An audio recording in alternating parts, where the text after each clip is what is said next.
महायुतीमध्ये मुख्यमंत्री पदावरून पेच निर्माण झाला असून एकनाथ शिंदे यांना पुन्हा मुख्यमंत्रीपद देण्यास भारतीय जनता पक्षश्रेष्ठी अनुकूल नसल्याचं सांगण्यात येत आहे.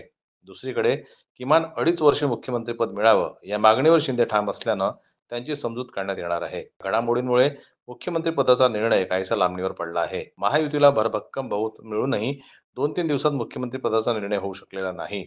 शिवसेनेतील नेत्यांनी शिंदे यांना पुन्हा मुख्यमंत्रीपद देण्याची मागणी जोरकसपणे लावून धरली आहे. महायुतीने ही निवडणूक शिंदे यांच्या नेतृत्वाखाली लढवली व त्यांचा चेहरा जनतेसमोर होता.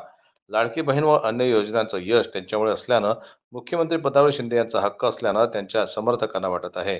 दुसरीकडे भारतीय जनता पार्टीला 132 जागा मिळाल्या असून 6-7 अपक्ष व लहान पक्षांचा भारतीय जनता पक्षाला पाठिंबा आहे.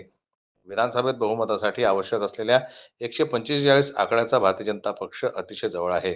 भारतीय जनता पक्षाकडे 122 आमदार असतानाही 2014 मध्ये सरकार स्थापन केले होते. शिंदे यांना शिवसेनेतून फुटल्याबद्दल 2022 मध्ये मुख्यमंत्रीपद देण्यात आलं. आता पुन्हा शिंदे यांना मुख्यमंत्रीपद दिल्यास भारतीय जनता पक्षामध्ये तीव्र नाराजी निर्माण होईल. भारतीय जनता पक्ष व फडणवीस यांनीच नेहमी त्याग का करावा? आता शिंदे यांनी त्याग करून उपमुख्यमंत्रीपद घ्यावे, असं भाजपा नेत्यांचं म्हणणं आहे.